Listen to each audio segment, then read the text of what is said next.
आचार्य कल्प पंडित तोडरमल जी द्वारा रचित मोक्ष मार्ग प्रकाशक ग्रंथ अधिकार 8वां जिनेंद्र भगवान के उपदेश का स्वरूप। जिनेंद्र भगवान के उपदेश स्याद्वाद शैली वाले हैं, अर्थात यह उपदेश अपेक्षा सहित है। अब वस्तु देखेंगे तो वस्तु में बहुत सारे गुण हैं अनंतों, और उसमें बहुत सारे विरुद्ध विरुद्ध गुण भी है। तो इन विरुद्ध गुणों को एक साथ नहीं कहा जाता, इसलिए कभी एक अपेक्षा से कहा जाता है, दूसरे को गौण किया जाता है, फिर दूसरी अपेक्षा से कहकर पहली अपेक्षा को गौण किया जाता है। ऐसे वस्तु में ही विरुद्ध जाति के गुण होने से हमेशा अपेक्षा सहित ही कहना पड़ता है, कभी भी सर्वथा ऐसा नहीं कहा जा सकता। वैसे ही विभिन्न प्रकार के जीव है दुनिया में, है ना, सबकी रुचि अलग अलग है ना। तो भिन्न भिन्न प्रकार के रुचि वाले लोग हैं, भिन्न भिन्न उनके ज्ञान की क्षमता है, तो उनको भी एक ही प्रकार का उपदेश नहीं दिया जा सकता। इसलिए उनकी रुचि, उनके ज्ञान की क्षमता के अनुसार उन्हें विभिन्न प्रकार के उपदेश दिए जाते हैं। बहुत सारी अपेक्षाओं से उपदेश दिया जाता है। मुख्यतः 4 अनुयोग की अपेक्षा होती है या निश्चय व्यवहार की अपेक्षा से उपदेश दिया जाता है ना। पूरे जिनेंद्र भगवान का उपदेश अपेक्षा सहित है। सबसे ज़्यादा अपेक्षा है या सबसे ज़्यादा कथन के प्रकार आपको जैन धर्म ही मिलेंगे। बाकी सब लोगों ने तो सिंगल एक कथन को मुख्य किया है, मैंने बता दिया, समझे। जिनेंद्र भगवान की कथन में आपको बहुत सारी वैरायटी मिलेगी, परंतु याद रखना, हजारों कथन कहो लेकिन अगर प्रयोजन एक है तो सब कथन सार्थक। लेकिन आप 10 कथन कहो और सबके प्रयोजन अलग अलग हो तो ये पूरी की पूरी मूर्खता, समझे कि नहीं समझे। तो कहीं तुम अहिंसा का बोलोगे और कहीं दूसरों को मारने का कहोगे, तो ये कहाँ बैठ रहा है। कभी बोलोगे अच्छे से बिहेव करो, अमन रखो, शांति रखो, और दूसरों को मार भी, है ना, भगवान की बातें भी कर दो, दूसरों को मारते भी हो, तो ये समझ रहे। तो 2 विरुद्ध प्रयोजन हो गए, समझे कि नहीं। अब हमारे समझो अहिंसा महाव्रत है या अहिंसा धर्म है, तो जहाँ तहाँ अहिंसा ही है, ठीक है। अब अहिंसा का अर्थ समझना होगा थोड़ा सा गहराई से, अब समझते हैं। हिंसा 2 प्रकार की होती है, द्रव्य हिंसा, भाव हिंसा। द्रव्य हिंसा में पर द्रव्य इन्वॉल्व रहते हैं, मतलब क्या, किसी के प्राणों को घात करना। प्राण को मतलब क्या, 5 इंद्रियों को घात करना उसके, या उसके मन को घात करना दूसरे जीवों के, वो हो जाता है बोलो द्रव्य हिंसा, ठीक है। तो ये हिंसा का भी अभाव करने को जैन धर्म कहता है, बराबर है। अहिंसा परमो धर्म के नाम पर, रात्रि भोजन के नाम पर, या अनछने जल का त्याग बोलो या जमी कंद का त्याग बोलो, ये जो सभी है वो पर जीवों का घात नहीं करना, इस अपेक्षा से ही, बराबर है। अब ये हो गया स्थूल रूप से सबको समझ में आए, इस अपेक्षा से अहिंसा धर्म समझ में आए, जो सबको समझ में आता है, ऐसी अपेक्षा से। अब इसकी सूक्ष्मता जाके देखो तो हम सब है जीव द्रव्य है हम, चेतना हमारा धर्म है। जब वो चेतन वस्तु किसी का मोह करता है या राग करता है या द्वेष करता है, तो अपने आत्मा की सुख और शांति का नाश होता है, समझे कि नहीं। यदि मैं मोहित हूँ देह में, यदि मैं मोहित हूँ पत्नी बच्चों में, घर गाड़ी बंगले में, तो मुझे बहुत राग द्वेष होते कि नहीं होते, बहुत होते हैं। उससे मेरी सुख शांति खत्म होती कि नहीं होती। तो ये हिंसा है क्या नहीं, ये भी हिंसा है। और सूक्ष्मता में और एक्चुअल में देखा जाए तो यही हिंसा है। इस हिंसा के निमित्त से बाहर हिंसा होती है, समझे क्या कहा, मतलब उगम स्थान हिंसा का ये है। वो तो मोटे रूप से कहा, इसका रिफ्लेक्शन बाहर आता है। जब मुझे राग द्वेष होगा तो मैं किसी को मारूंगा, सताऊंगा, चिढ़ाऊंगा, गुस्सा करूंगा, तो वो तो इसका रिफ्लेक्शन आया बाहर, समझे। एक्चुअल में हिंसा कहाँ हो रही है, अंदर भावों में, द्रव्य उनसे कोई मोह उत्पन्न हो जाना किसी पदार्थ का, या राग द्वेष उत्पन्न हो जाना, यही हिंसा है वास्तविकता में, ठीक है। अब आगे तो मोह राग द्वेष की उत्पत्ति है ना, तो उसमें भी शॉर्ट में अगर कहा जाए तो राग, क्योंकि सबसे आखिरी में राग नष्ट होता है। देखो पहले मोह नष्ट होता है, फिर द्वेष नष्ट होता है, फिर राग नष्ट होता है, ये सीक्वेंस याद है। मोह मतलब देह को मैं मानने वाला मोह, समझे कि नहीं, पहले ये नाश होना चाहिए, समझ रहे। फिर द्वेष, कि कोई किसी ने मेरा बुरा किया नहीं, ऐसी द्वेष भावना का नाश होता है। और फिर बाद में कोई मेरे लिए अच्छा नहीं, समझे कि नहीं, ऐसे राग का नाश होता है। समझे क्या कहा, क्रम समझ में आया। अब राग सबसे आखिरी में नाश होता है, इसलिए जिन धर्म में राग का नाश वीतरागता बहुत बोला जाता है। समझ रहे कि नहीं, क्योंकि जिसने राग जीत लिया मतलब उसने मोह और द्वेष जीत ही लिया, यही अर्थ होता है ना। इसलिए राग का नाश इज इक्वल टू मोह और द्वेष का नाश। ओके, तो फिर जैन धर्म जितने सारे कथन कहता है, अब किसी को कह रहे हैं कि मंदिर में आओ, किसी को कहते हैं जंगल में जाओ, तो अब ये तो तुमने भी दो अलग अलग कथन करे, ऐसा किसी को लगे। किसी को आपको बोल रहे कि आलू प्याज मत खाओ, किसी को कह रहे कि मर्यादा का मत खाओ, सबको अलग अलग कह रहे हो आप, समझ रहे।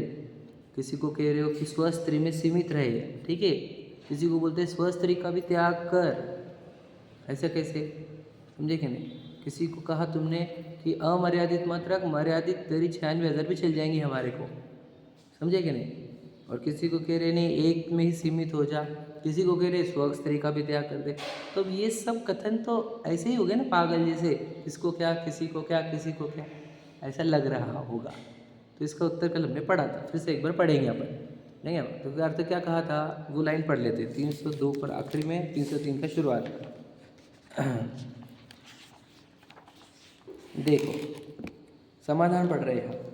कथन तो नाना प्रकार के हो और एक ही प्रयोजन पोषण करे तो कोई दोष है नहीं, परंतु कहीं किसी प्रयोजन का और कहीं किसी प्रयोजन का पोषण करे तो दोष ही है। अब जिन मत में तो एक राग आदि मिटाने का प्रयोजन है, समझ में। जिन मत में तो सिर्फ एक ही प्रयोजन है, बस सेकंड कोई प्रयोजन ही है, राग आदि मिटाने का। राग आदि कहते राग द्वेष मोह, ठीक है। तो राग द्वेष और मोह मिटाने का ही प्रयोजन है, या सिंपल कहे राग मिटाने का। तो इसीलिए कहीं बहुत राग आदि छुड़ाकर थोड़े राग आदि कराने का प्रयोजन पोषण किया है, और कहीं सर्व राग आदि मिटाने का प्रयोजन पोषण किया है। समझ में, दो फिर से समझाता हूँ। देखो दो प्रयोजन कहे, किसी के अंदर बहुत राग हो रहा है विषयों का, है ना, विषयों का मतलब इंद्रियों का, समझे, पूरे पांचों इंद्रियों का बोलो, या क्रोधमान माया लोभ के कारण बहुत तीव्र राग हो रहा है किसी जीव को, तो उस जीव को जिन मंदिर, देश शास्त्र गुरु, 6 आवश्यक आदि पालन करने का मंद राग करने को कहा जाता है। क्यों, ताकि उसका तीव्र राग घटे और मंद रूप हो जाए। उसके राग का विषय पत्नी, संयोग, बच्चे, धन वगैरह ना रहे, विषय इंद्रियों के विषय ना रहे, और उसके राग का विषय देव शास्त्र गुरु रहे, समझे कि नहीं। तो इससे क्या किया हमने, उसके तीव्र राग को घटाया और मंद राग रूप उसको लेकर आए। तो यहाँ पे भी हमारा प्रयोजन क्या था, राग घटाने का। अगर कोई देव शास्त्र गुरु में ही मग्न है, उनकी पूजन भक्ति ये 6 आवश्यक में ही मग्न है, तो उसको कहा कि भाई ये सब तक कब तक करेगा, आत्मा को जान, आत्मा में लीन हो जा, समझे कि नहीं। जाओ जंगलों में आत्मा की साधना करो, आत्मा में लीन हो जाओ। तो अभी आप किसी को तो मंदिर बुला रहे थे, अब किसी को मंदिर से भगा रहे हो, तो याद रखना, समझे कि नहीं। तो हमने पहले उसको कहा था जो विषयों में मग्न था, राग बहुत सारे विषयों में, संयोगों में, धन आदि कषायों में लगा हुआ था, उसको हमने कषाय घटाकर मंदिर में लेकर आए। अब कोई मंदिर में है, मंद कषाय में ही है बहुत काल से, अब हम उसके राग उत्ता जो मंद कषाय वो भी नष्ट करना चाहते हैं, वो प्रशस्त राग भी नशाना चाहते हैं, तो उसको कहा जाओ दीक्षा लो, जंगलों में साधना करो और इस राग का भी नाश करो। तो दोनों जगह तो एक ही कथन आया, समझे कि नहीं। राग घटाने का ही कहीं आपको दो कथन मिलेंगे नहीं, समझे क्या नहीं। जहाँ पे दो, यानी कहीं आपको ऐसे कथन नहीं मिलेगा जिससे राग बढ़ते हो, समझे क्या नहीं। जो राग को बढ़ाए उसको तो जिनवानी नहीं कहने का आदेश है हमारे को। क्या कहा, जो राग द्वेष बढ़ाए, मोह बढ़ाए, उसे तो जिनवानी ही मत कहना, ऐसी जिनवानी की ही आज्ञा है। जो वीतराग तक को दर्शाए वो ही जिनवानी है, ऐसा चिन्ह है जिनवानी को पहचानने का। वीतरागता की पोषक ही जिनवानी कहलाती है, समझ रहे। तो वीतरागता को पोषण करने वाली ही जिनवानी होती है, राग द्वेष मोह को बढ़ाने वाली तो जिनेंद्र भगवान की वाणी हो ही नहीं सकती। समझ पा रहे आप। तो जो जिनेंद्र भगवान की वाणी को पहचानने का चिन्ह क्या है कि जो राग द्वेष घटाने के लिए प्रेरित करे, राग द्वेष मोह, समझेंगे नहीं। तो अगर हम जिनवानी पढ़ भी रहे हैं और राग द्वेष मोह बढ़ भी रहा है, तो इसका अर्थ ये कि हम जिनवानी पढ़ नहीं रहे हैं। क्या हमारा प्रतिदिन देह का ममत्व टूटे, है ना, कोई चीज़ अच्छी लगे नहीं, कोई चीज़ बुरी लगे नहीं, तो समझना हम आगे बढ़ रहे हैं। समझ पा रहे क्या आप? तो जिनेंद्र भगवान के उपदेश का सभी उपदेश किधर साइड को जा रहे? राग द्वेष को घटाने के लिए। समझ में आया? और कोई उपदेश नहीं है। मतलब सोचो, हमको लग रहा बहुत सारा है, बहुत सारा है, ऐसा कुछ भी नहीं, एक ही है। समझ में आया? अब उसमें और एक बात समझना, तो निश्चय व्यवहार क्या होता है? वही होता है जो मैंने अब एग्जाम्पल दिया। कोई विषयों में लगा हुआ है, विषयों से उसको हम मंदिर में लेकर आते हैं, मंदराग में लेकर आते हैं, और मंदराग को धर्म कहते हैं, वो हो गए व्यवहार। क्या समझेंगे भैया? वैसे समझना ध्यान से। क्या कहा? कोई विषयों में लगा हुआ है, धन वगैरह में लगा है, संयोगों में लगा हुआ है, उसको वहाँ से हटाकर हम मंदिर में जो लेकर आए हैं, तो इसको मंदिर में लेकर आना, है ना, ये, और मंदिर को धर्म कहना, ये व्यवहार धर्म हुआ। और उसी को भी जो मंदिर में है, देवशास्त्र गुरु में है, उस जीव को आत्मा में रमन करने के उपदेश देना, ये निश्चय धर्म हुआ। समझे? तो जनरली हम डायरेक्टली किसी को आत्मा में रखने का उपदेश देते नहीं हैं, जो विषयों में ही लगा हुआ है। भैया आवाज़ दे रहे, पानी नहीं चालू हुआ क्या? क्या दिया? हाँ, तो जो मंदिर ही नहीं आते हैं, विषयों में लगे रहते हैं, उनको हम डायरेक्ट आत्मा में रमने का उपदेश देते ही नहीं। ये तो हमारे को भी समझता है, समझ रहे? डायरेक्टली आत्मा को उपदेश दिया नहीं जाता उसको उपदेश यही दिया जैसे भैया आप जिन मंदिर में प्रतिदिन आया करो, देवशास्त्र गुरु की आराधना करो, समझे कि नहीं समझे? 6 आवश्यकों का पालन करो, समझे? तो ये व्यवहार हुआ। फिर व्यवहार जब उसका पालन होता है, हम उसको निश्चय नहीं का उपदेश देकर उसे आत्मा में रमने को कहते हैं। समझ में आया? तो जिन मत में एक ही उपदेश है, बस राग आदि घटाने का, बस एक ही उपदेश, समझ रहे?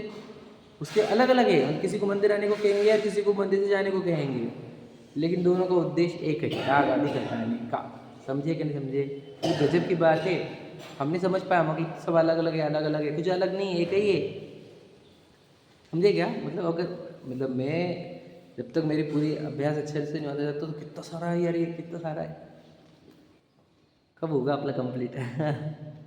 जैसे अपने को समझ में आया, लग गया कि दोष अपने है, तो भी समझ में लगे पूरा एक ही लिंक है, तो एक है अपने अंदर के दोष कम करने के, अपने को मोह राग द्वेष दूर करने के लिए। फिर ये तो सब अलग अलग प्रकार के कथन उसी एक इंटेंशन के लिए, एक ही उद्देश्य, एक ही प्रयोजन। समझ में आ रहा है? सिंगल मोस्ट प्रयोजन है जिनवानी में, दूसरा कोई प्रयोजन ही नहीं है।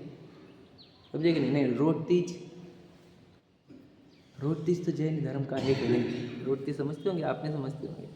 हाँ, रोट तीज ये वो कोई जैन धर्म से मैच नहीं करती ये चीज़ें, समझे कि नहीं? अभी सोने का हो जाएगा रोट तुम्हारा, है कि नहीं? अरे कहाँ से क्या घुस गया तुम्हारे अंदर? ये सब वो मिथ्या मत है, सभी बात है, समझे क्या? जिन मत ऐसा नहीं, जिन मत तो वीत जरा द्वेष घटाने वाला मत है। तो भगवान जी ये दे देंगे, वो दे देंगे, वो दे देंगे, वो दे देंगे, ये जैन मत नहीं। भगवान जी अच्छा करेंगे, बुरा करेंगे, हम चढ़ाएंगे छत्र तो हमारा ही हो जाना, पत्नी हो जाना, बच्चे हो जाना, ये जैन मत नहीं। समझे क्या? कि कृपा कर देंगे हमारे पर, इनकी दृष्टि से हमारी कृपा हो जाएंगी, है कि नहीं? प्रसन्न हो जाएंगे हमारे पे। ये जैन धर्म नहीं है, समझे? जैन धर्म एक है जिससे आपका मोह राग द्वेष घटे, समझे कि नहीं? वो ही धर्म है, और एक ही उपदेश है, दूसरे उपदेश है नहीं। जो दूसरा आया है, दूसरों से कॉपी करके डाला है जैनिज्म में, है कि नहीं? और ये है नहीं, सही व्यक्ति इसका निषेध करेंगे करेंगे करेंगे, क्योंकि जैनिज्म नहीं, जैनिज्म मोह राग द्वेष घटाने को कहता है। मोह राग द्वेष बढ़ाने का कोई स्कोप नहीं है यहाँ पर, देखिए। मोह राग द्वेष बढ़ाने वाले कथनों का पूरी तरह सरेआम निषेध किया जाएगा, खुलेआम निषेध किया जाएगा। मोह राग द्वेष बढ़ाने वाली बातें चलेगी नहीं जैनिज्म में, समझेंगे नहीं? चलने देंगे नहीं हम, समझेंगे नहीं? जितना हमारी शक्ति है उतना उसका निषेध करके मोह राग द्वेष बढ़ाने वाले कथनों का निषेध किया जाएगा, मोह राग द्वेष घटाने वाले कथनों का प्रचार प्रसार किया जाएगा, समझे? एकदम सरल बात है, ठीक है? पढ़ते आगे। परंतु रागादि बढ़ाने का प्रयोजन कहीं नहीं है, क्लियर लिखा हुआ है, कहीं पर भी मिलेगा नहीं आपको रागादि बढ़ाने का प्रयोजन। क्या मिलेगा? रागादि घटाने का ही प्रयोजन मिलेगा। ओके, इसलिए जिनमत लिखा सर्व कथन निर्दोष है। समझ में? एक भी दोष ढूंढ के बताओ माँ को जिनमत में। नहीं तुमने उसको कौवे का मांस छोड़ के बाकी के मांस खाने को कहा, तो समझा नहीं उसको, हमने उसका जो आसक्ति थी वो तोड़ाई है, हम उसका राग घटाया ही है।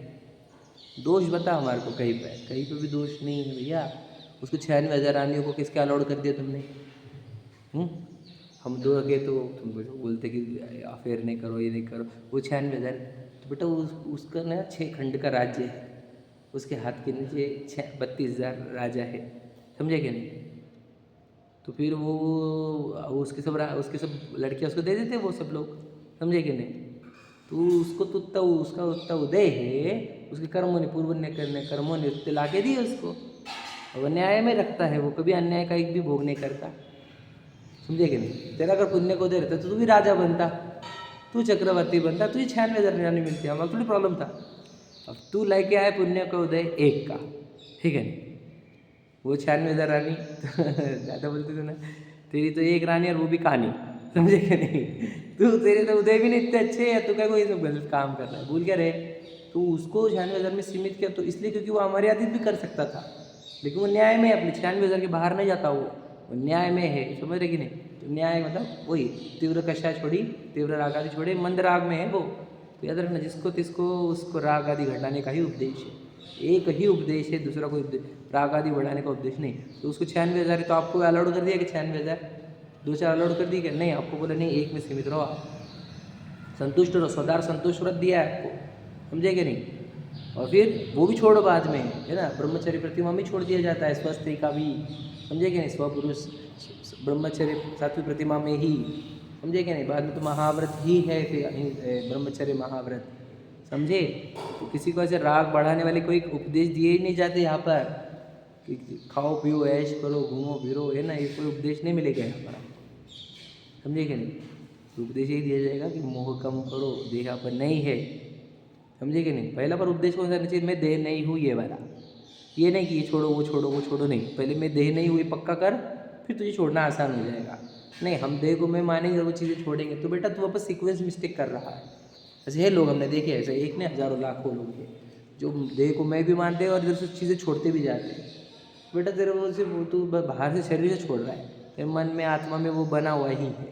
तो पहले देह को भिन्न जान, तो तेरे आत्मा में से और मन में से निकल जाएगा, फिर उन चीज़ों को छोड़ दे, ईजी है फिर एकदम, समझे कि नहीं? मैं तो एकदम सही जानता हूँ ये बातों को एकदम अच्छे से, क्या कि पहले देह को पराया जानो, सब चीज़ें छूटेंगी।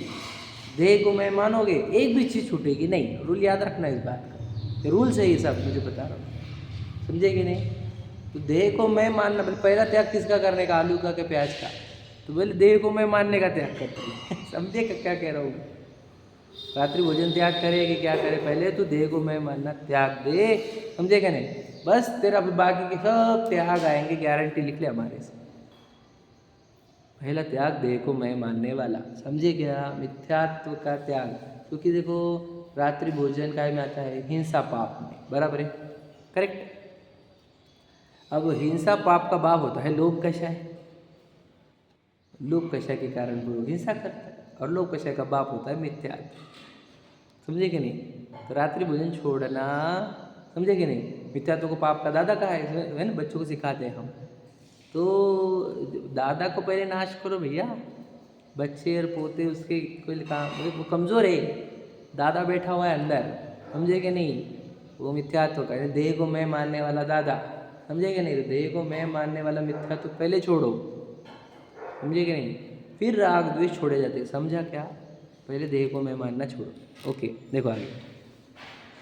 और कहीं राग आदि बढ़ाने के प्रयोजन सहित कथन करते हैं, देखो क्या कह रहे हैं हम, देखो इस प्रकार अन्य भी प्रयोजन की विरुद्धता सहित कथन करते हैं, इसलिए अन्य मत, देखो हाँ सॉरी एक लाइन रह गई, और अन्य मत में कहीं राग आदि मिटाने का प्रयोजन सहित कथन करते हैं और कहीं राग आदि बढ़ाने का प्रयोजन सहित कथन करते हैं, इसी प्रकार अन्य भी प्रयोजन की विरुद्धता सहित कथन करते हैं, समझे कि नहीं समझे? एक तरफ आपको बोलेंगे मोह माया छोड़ो, एक तरफ कहेंगे कि देखो इनकी लीला, इतनी गोपियाँ और ये वो इतना भोग, तुम इधर मोह छोड़ने को बोल रहे हैं, इनकी भोगों की कथन कर रहे हैं, समझे क्या नहीं?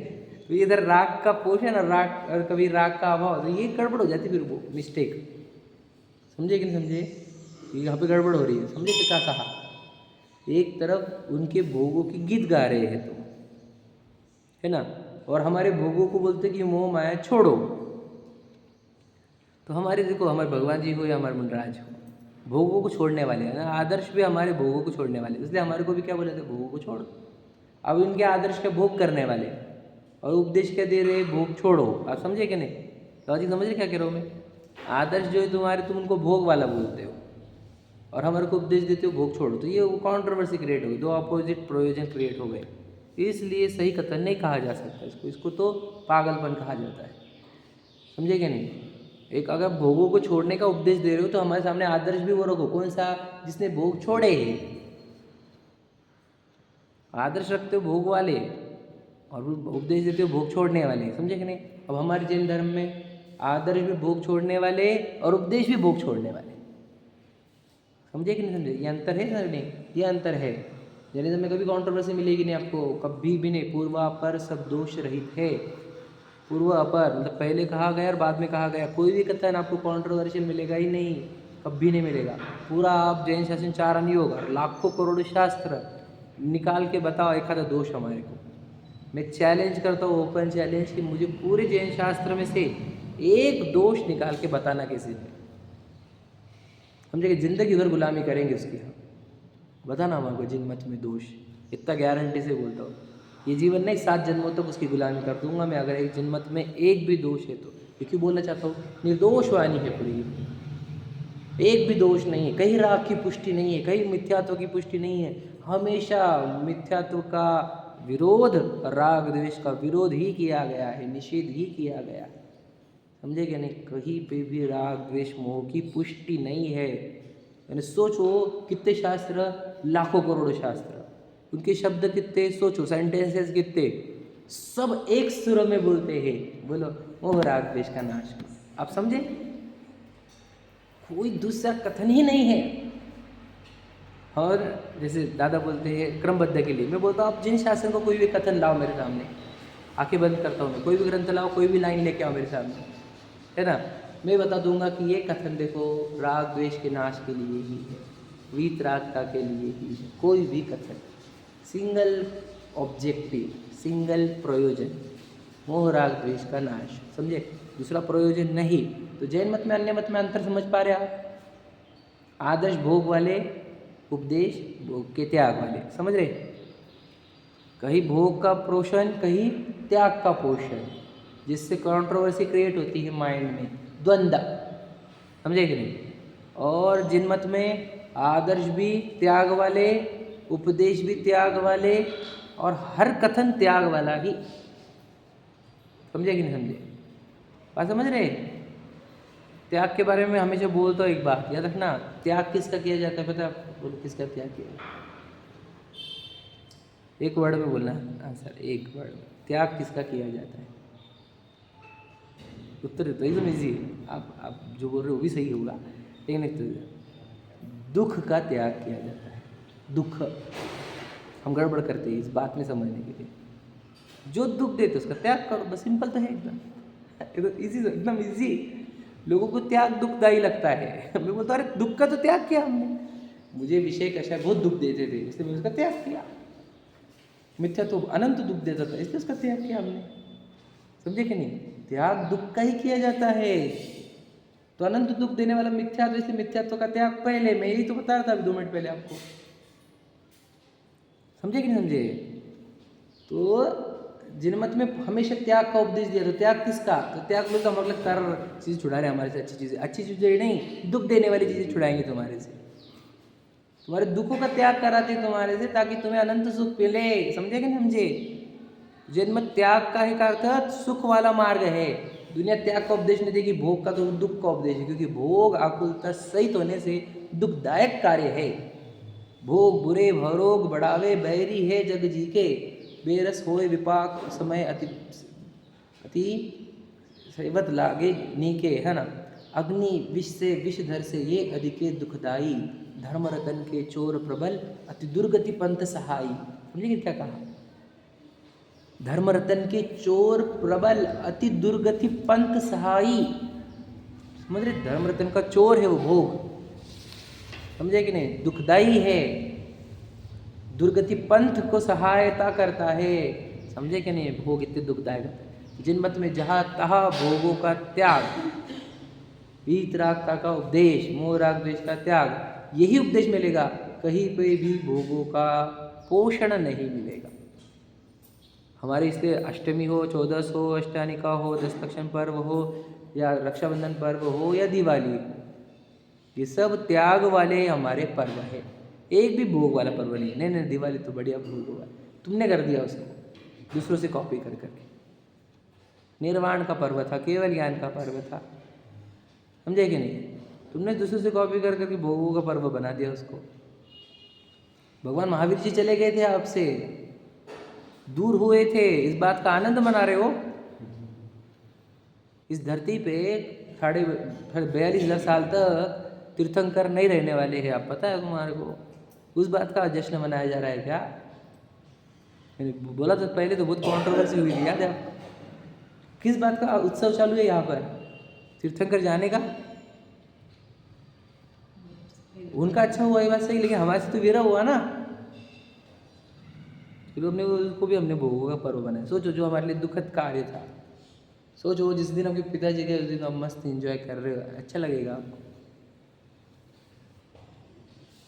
पापा मम्मी की पुण्यतिथि, दादे दादी की पुण्यतिथि, तो लोग दान देकर कहीं कुछ करके करते ना, तो हम तो ऐसे कुछ करते नहीं। हम तो सोचो दान दिया जाता है, मतलब क्या, जो संग्रह है आपके पास वो भी दे देना चाहिए था आपने उस दिन तो हम संग्रह बढ़ा दें। नहीं, नए कपड़े सबको, नए कपड़े सबको, संतूर साबुन, मोती साबुन, फिर किसी पागल दूसरों की कॉपी करते पूरे। अक्ला नहीं ना, इसलिए नकल हो गई। अकल नहीं, इसलिए नकल। सोचो, विचार करो, हमारे पर्व त्याग के ही तो त्याग, पर्वों में भी कोई भोगों का उपदेश नहीं है, त्याग का उपदेश है, समझे? हाँ, मृत्यु महोत्सव बताओ क्या है? देखो एकदम सिंपल बताता हूँ। जिसने माइंड सेट, मैं हमेशा बोलता हूँ ये चीज़, हमेशा रिपीट बोलता हूँ। देखो, धर्म क्या है? माइंड सेट बनाने का काम है, समझे कि नहीं? देखो एग्जाम्पल, जैसे मुझे माइंड सेट है कि मुझे कल वहाँ जाना पड़ने वाला है, तो कल मुझे ऑर्डर आ गया कि जाना है तुझे, तो मैं इजीली चला जाता हूँ।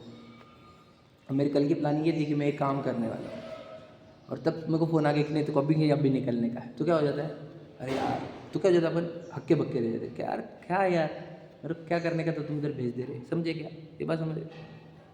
बस ऐसे ही है जिनवानी जैन धर्म, हमारा माइंड सेट बनाता है कि बेटा अपन टेम्पररी है, कभी भी आ जाने का काम पड़ सकता है आप लोग, समझ में आया? हाँ, रेडी रहो। तो फिर मृत्यु महोत्सव उसके लिए है जिसका माइंड सेट है ऑलरेडी, चलो जाने का टाइम आ गया, अपन तो रेडी, अपन तैयारी पूरी अपनी कंप्लीट, जो करने का था वो कर लिया, कुछ प्राप्त करना नहीं, समझे कि नहीं? जितना कुछ चाहिए था, जो अचीव करना था, सम्यक जो रत्नत्रय, वो अपन ने अचीव कर लिए, तो फिर क्या? और माइंड से तो रेडी हमारे कि जाने तो कभी पड़ सकता, तो अब भी चलो चलो, तो उसके लिए महोत्सव है। हाँ, तीर्थंकरों ने क्या किया? हाँ, उनको मृत्यु नहीं थी, उनका निर्वाण हुआ ना, वो मोक्ष गए, तो उन्होंने आनंदित ही गए ना। वो तो आनंद कब मनाएंगे? जब आपका माइंडसेट होगा तो। ये जिनवानी पढ़कर जब देह छूटने वाली है और मैंने मेरा काम कर लिया, जाने दर्द को, हम यहाँ से देह तो लेके नहीं जा सकते, प्रॉपर्टी भी लेके नहीं जा सकते, बच्चे में तो लेके क्या जा सकते? बोलो, रत्नत्रय, सिर्फ रत्नत्रय ट्रांसफर होता है, बाकी कुछ नहीं ट्रांसफर होता है। यानी सम्यक दर्शन ट्रांसफर हो सकता है, सम्यक ज्ञान, सम्यक चारित्र, जो तत्व का निर्णय किया है तुमने, वो ट्रांसफर हो सकता है। तो समझ रहे? अच्छे कर्म भी नहीं, कर्म तो वो छोड़ने, अच्छे कर्म मतलब रत्न, सम्यक दर्शन, हाँ, सच्ची श्रद्धा, सच्चा ज्ञान, सच्चा चारित्र। अब तुमने अगर ये आत्मा में कमा लिया है, समझ लीजिए एकदम सिंपल। और एक बता देता हूँ, यदि कमाई हो गई है तो जाने का कोई डर नहीं, कमाई नहीं हुई तो वो डर है, आगे क्या खाएंगे, आप समझे कि नहीं? समझे कि नहीं? तो जिसने आत्मा की कमाई कर ली है, उसको तो महोत्सव है वो, कि भैया आप लोग का कमाई बहुत है, आप लोग का, चलो जिधर चलने का चलो, समझे कि नहीं समझे?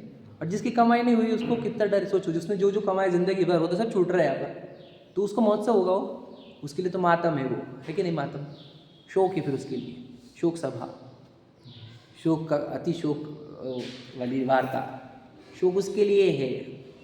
जैसे समाधि और निर्वाण वालों का शोक नहीं मनाया जाता, क्या कहे, महोत्सव मनाया जाता है। फर्क है कि नहीं? सोचो, अब आपको ही पूछता हूँ, या मैं खुद को पूछूँ, मैं मेरे बाद इस शरीर के छूटने बाद शोक मनाना चाहिए दुनिया ने कि महोत्सव मनाना चाहिए? ऐसे जीना चाहिए मैंने कि मेरे जाने के बाद लोगों ने महोत्सव मनाना चाहिए, शोक नहीं। समझे क्या कहा आगे ध्यान में? तो कहना है कि महोत्सव कब बनेगा? जब कमाई करके लेके जाओगे और आप प्रिपेयर्ड हो। यस, आई एम प्रिपेयर्ड, समझे कि नहीं? एंड आई एम डन, समझे, मेरे हो गया काम। आ जाओ, कल आओ, परसों आओ, कोई चिंता नहीं। फिर हमारे बाबा के टाइम पे भी महोत्सव ही बना रहे ऐसा। हाँ, ये बात सही है। तो बराबर है ना, हमने क्या कहा, उनका भला हुआ है, उनका तो भला ही हुआ।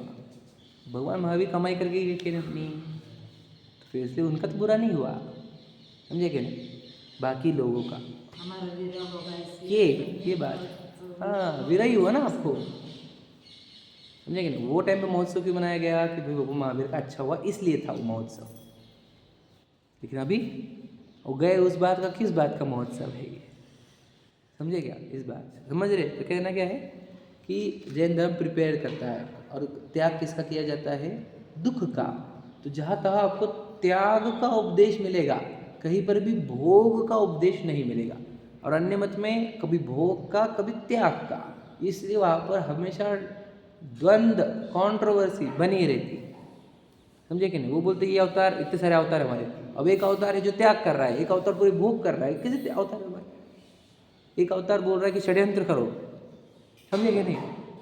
एक अवतार बोल रहा है कि नहीं, सब छोड़ दो, अगर उनको चाहिए तो दे दो सब। समझ गए होंगे एग्जाम्पल? हाँ हाँ, वो भी तो है ही। पर बोलना है कि दो ही अवतार तुम्हारे ऑपोजिट उपदेश दे रहे ना। एक बोल रहा है कि अपनी प्राप्ति के लिए सामने वाले को देखो मत, कौन है, विजय चाहिए, समझे क्या? रिश्तेदार भी रहते भी अटैक करो, मुझे एक अवतार ये कह रहा है। एक अवतार ये बोल रहा है कि नहीं, अगर आप अपने पापा ने वचन दिए हैं तो अपन ने रहेंगे घर में, नहीं चाहिए अपने को। और समझे दो अवतार में इतना अंतर कैसे आ गया? अब एग्जाम्पल में बताना चाह रहा हूँ कि दो अवतार अपोजिट बातें करें, फिर अब व्यक्ति ने क्या करना? पहले अवतार को फॉलो करना, दूसरे अवतार को। समझे क्या? समझ रहे? तो ये लॉजिक नहीं बैठता है कहीं पर भी। जैनिज्म पूरा वन थीम, वन स्वर, एक स्वर में कहता है त्याग का ही, समझे कि नहीं? या वीतरागता का, बस समझ में आए? ये अंतर होता है जैन मत का अन्य मतों का। ठीक है, पढ़ते हैं। इसलिए अन्य मत का कथन सदोष है। लोक में भी देखो, एक प्रयोजन का पोषण करने वाले नाना कथन कहे उसे प्रामाणिक कहा जाता है, समझे कि नहीं? एक प्रयोजन के लिए 10 बातें बोले सब चलेगा, समझे कि नहीं? और अन्य अन्य प्रयोजन का पोषण करने वाली बात करे उसे बावला कहते हैं। मैंने पागल वर्ड यूज़ किया था, उन्होंने बावला वर्ड यूज़ किया, है कि नहीं? तो पापा पागल है वो, है कि नहीं? बोलते फिर रोज मंदिर जाने को भी बोल रहे और बोलते बेटा पैसे के बिना कुछ नहीं होता, तो पागल पापा है, बावले पापा है। समझे क्या? क्योंकि दो अलग अलग प्रयोजन बोल रहे थे हमारे को। एक बोल मंदिर में भी जाओ, और एक बोलते कि धन से सब कुछ होगा। तो दो अलग अलग अपोजिट वचन बोल रहे हो, तो बावले हो गए। लेकिन बेटा धर्म से ही होगा सब कुछ, समझे कि नहीं? धर्म करने के लिए आजीविका करनी पड़ी तो वो मजबूरी से कर लेना, लेकिन धर्म ही इंपॉर्टेंट है। अगर ये बोले तो आजीविका भी बोल रहे, लेकिन क्या के लिए? बेटा आप लोग को धर्म करने को मिले, इसलिए थोड़ी सी आजीविका चाहिए। अब इसमें भी क्या क्या धर्म को मुख्य रखा गया, और मंदिर जाने में भी धर्म को ही मुख्य रखा। तब दो तो आजीविका कहने को भी कह रहे तो भी वो धर्म के लिए है, तो एक ही प्रयोजन सिद्ध हुआ। अब तो किसी को मांगना पड़े, गिड़गिड़ाना पड़े, इसलिए बेटा थोड़ी आजीविका कर रहने का और धर्म करने का अपना। तो अभी क्या हो गया? एक ही प्रयोजन से दो कथन हुए, तो दोनों कथन क्या हो गए? समझदारी वाले हुए, है ना? और कई तो नहीं तो फिर दो अपोजिट प्रयोजन के कथन करे तो फिर बावला पागल। समझ में आ रहा है? पढ़ते हैं। तथा जिन मत में नाना प्रकार के कथन है सो भिन्न भिन्न अपेक्षा सहित है, समझ रहे? जो अलग अलग कहे, वो जो इतने सारे आपको वैरायटी क्यों दिख रही? क्योंकि अपेक्षा अलग अलग है, सबको अलग अलग कहना पड़ता है। अब किसी के पास बहुत धन है, वो बोलता नहीं आपने तो कहा था आजीविका, तो बेटे तो 7 बीड़े खाएंगे ना पागल। देखो देखो थोड़ी आजीविका का कथन है, देखो वही नहीं कथन आजीविका का, उसके लिए जिसको अगर नहीं कमाएगा तो गिड़गिड़ाना पड़ेगा किसी के सामने, उसको कहा आजीविका। समझेगा क्या कह रहे? तेरे पास इतना पड़ा हुआ है या तेरे बेटे खाएंगे तो पौधे खा लेंगे, तब भी तू कमा रहा है धमाधम धमाधम, समझे कि नहीं? फिर तेरे लिए नहीं था वो समझे क्या नहीं। अब किसी को आजीविका का उपदेश दिया तो उसने सुन लिया, वो देखो आपने तो आजीविका का कहा था, समझे कि नहीं। फिर तेरे लिए नहीं, वो उसके लिए था। तो ये दवाई किसी की भी खा लेता तू, है कि नहीं। तेरे लिए अलग दवाई हमारे पास, देखो बोलेंगे 1 घंटा वेस्ट नहीं करना। धर्म में लगो, सीखो, जिनवानी पढ़ो, 18 घंटे, 15 घंटे, 14 घंटे, 10 घंटे जो पढ़ते हैं पढ़ो, समझे कि नहीं। तो उसके लिए ये उपदेश है। उसको उसने अगर नहीं पढ़ी जिनवानी या फिर वो गया दुकान पर तो हम उसको डांटेंगे, क्यों गया तू, क्या जरूरत। देखो आदमी लगा तेरा चल रहा है, देखो उसको पुण्य का उदय है ना, उसको पुण्य का उदय ला के दे उसको धन कि कर भैया तो तेरा काम, समझे कि नहीं। अब जिसको पुण्य के उदय धन ला के दिया वो भी धन कमा रहा है पागल जैसे। तुझे मेहनत से कमाना था तो जितना पुण्य क्यों लेके आया तू। हीन पुण्य वालों को कमा कमा के खाना पड़ता है, याद रखना मेरी बात, समझे कि नहीं।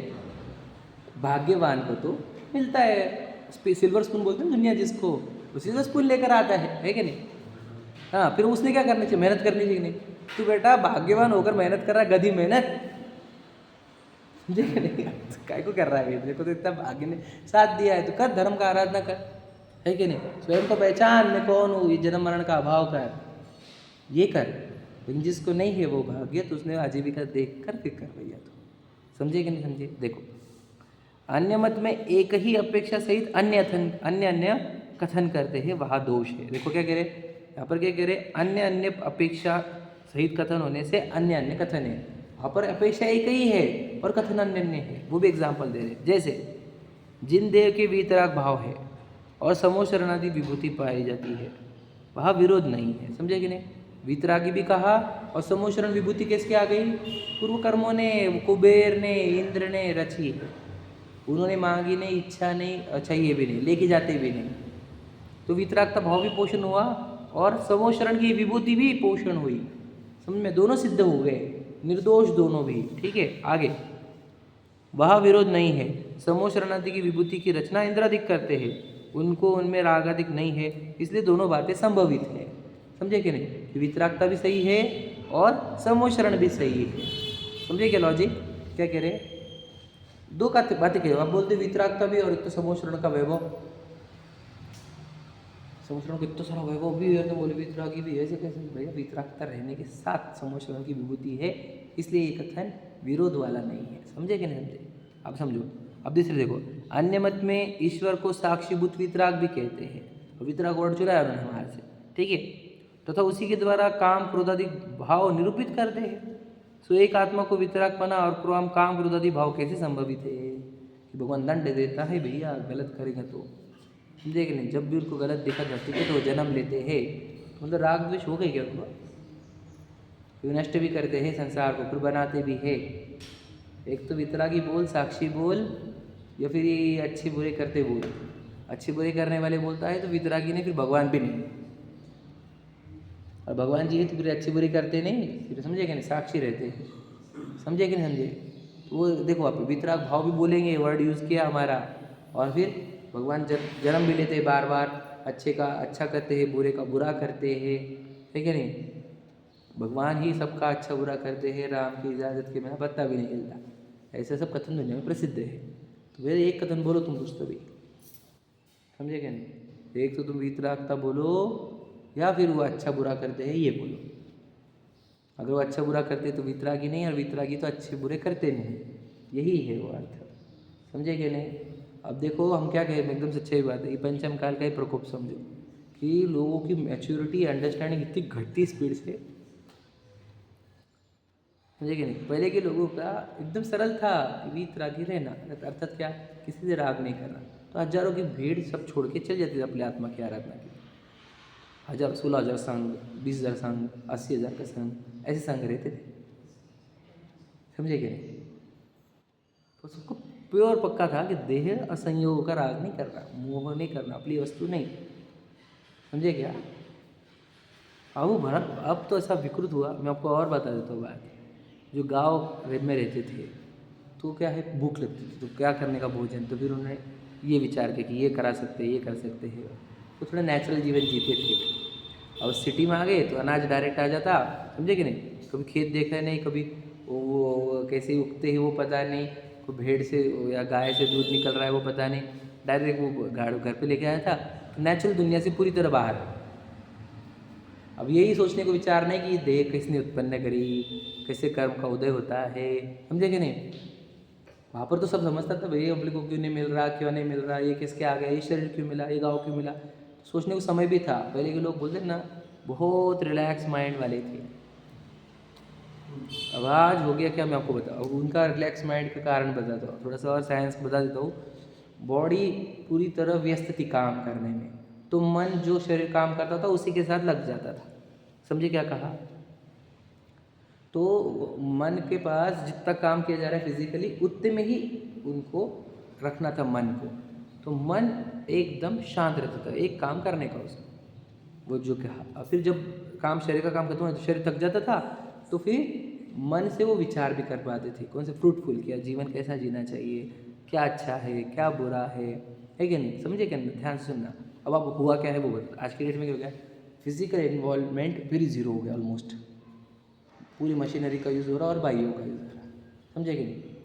तो फिजिकल इन्वॉल्वमेंट इतनी जीरो होने से मन हो गया रिकामा। समझे क्या कह रहा हूँ मैं। अब मन को चाहिए बहुत सारे विषय कपा, तो वो ले रहा कौन सा है, सोशल मीडिया से, टेलीविज़न से, और पूरे दूषित विषय, समझे कि नहीं। और वो दूषित विषय उस मन में घूमते रहते हैं, तो इसको कब विचार आएगा कि मैं कौन हूँ, मेरा स्वरूप क्या, अच्छा क्या है बुरा क्या है। सबके जो ट्रेंड वाइज फोटो देखता कि सबने स्टेटस डाला है, अपने ये वाला स्टेटस डाला, हम भी वही स्टेटस डाला। जो ट्रेंड चालू होता है तो वो पूरे ट्रेंड में घुस गए सब बंगला बना रहे अपना, मैं भी बनाऊँगा। सब इंटीरियर लगा रहे, मैं भी इंटीरियर, आर्किटेक्ट लगा, मैं भी आर्किटेक्ट लगाऊँ, समझे। असल में ऐसा जो ट्रेंड चालू होते पागल की भर्ती, पूरी चौकाचौंध में भूल ही गया हूँ कि मैं चेतन वस्तु भी हूँ, क्योंकि दुनिया ऐसी जी रही, मेरे को उनको कॉपी करना है, समझे कि नहीं। If you don't run you will, समझे, out of the race. Life is race, life is race, life is race पागल। Life is a opportunity to know yourself, समझे कि नहीं। Life is not race. किससे भाग रहे तुम, पागलों की भर्ती है ना, रैट रेस, वो पागलों की ढोर की रेसिंग है वो, सब अंधे दौड़ रहे इसमें, अपन भी दौड़ने का को, अपन तो उनसे पहले बाजू में दौड़ से, अंधी दौड़ से। क्योंकि इनको पता, किसी को पता नहीं कहाँ जाने का, पता है कि मैं आपको एक नहीं, मैं तो पूरे तुमसे उंगली रखो किसी पे, हम बताएंगे कि उसको पता नहीं कि वो क्यों दौड़ रहा है। पूरी दुनिया को ढूंढो तुम, कोई भी व्यक्ति तुम रैंडम निकालो, हमें बता दूंगा उसको पता नहीं है कि वो क्यों दौड़ रहा है। इतना अंधे दौड़े, और फिर हम उनकी दौड़ में शामिल हो जाए हम भी। मेरा घर तो होना, गाड़ी तो होना, बंगले तो होना, तुम भी दौड़ में घुस गए बेटा बोले, ठीक है नहीं। तो जागरूकता थोड़ी आने की, फिर मैं कौन, कहाँ समझ में आने का, समझे कि नहीं। इसीलिए क्या करना होगा, हमको स्वयं को पहचानना होगा। तो क्या होगा, ये रेस में दौड़ो मत, ये रेस में बिल्कुल दौड़ना नहीं, रेस से बाहर आ जाओ, फिर आपको रेस्ट मिलेगा, मन को भी रेस्ट मिलेगा। और फिर मन से विचार करो मैं खूब कौन। देशास्त्र गुरु के निकट आओ, जिनवानी के निकट आओ, जिनवानी से पढ़ो, वो बता रही है आपको कि मैं कौन हूँ, चेतन वस्तु हूँ। पढ़ा करो जिनवानी को, समझे क्या नहीं। तो यहाँ पर क्या कह रहे हैं कि जो अन्यमति है, तो क्या कहते हैं कि वो वीतरागी भी कह रहे हैं और काम क्रोध आदि भी बोल रहे हैं। लेकिन जैन धर्म में ऐसा नहीं है। क्या कहा, जिन मत में वीतरागी कह रहे हैं तो अच्छा बुरा नहीं करते हैं, ये भी कहा। देखो भगवान जी के हाथ बता रहे हैं कि वो किसी का अच्छा बुरा करेंगे क्या, नहीं। पूरी दुनिया जैन भला क्या 99% जैन यही मानते हैं कि भगवान जी अच्छा बुरा करते हैं। सोचो क्या बोले अपन, तो सोचो निद्रा की लेवल, सोचो आप सिर्फ निद्रा की लेवल, ये समझना होगा आपको। और भगवान जी के पास भी इसलिए आए हैं कि हमारे को कुछ अच्छा होगा, हमारा अच्छा, हमारा मतलब ये बॉडी, एज ए बॉडी। सोचो ये निद्रा की लेवल बताना चाहता हूँ। मोह नींद के जोर जो रहता है ना, वही बता रहा हूँ मैं को, ये मोह नींद का जोर है, समझे क्या नहीं। शुद्ध ही नहीं, समझे क्या नहीं। यार भैया वो जीव, वो तो भी जीव, उन्हें देखो कैसे राग द्वेष नष्ट के, तुझे को भी वो राग द्वेष नष्ट कर, ये तेरा भला है और ये लॉटरी है, यही वो अचानक धन लाभ। धन तो ज्ञान ही होता है, पता है कि नहीं। ज्ञान धन मेरो हरिओ, ज्ञान ही धन होता है भाई। तुझे अपने स्वरूप का ज्ञान हो जाना, यही लाभ है, आर्थिक लाभ।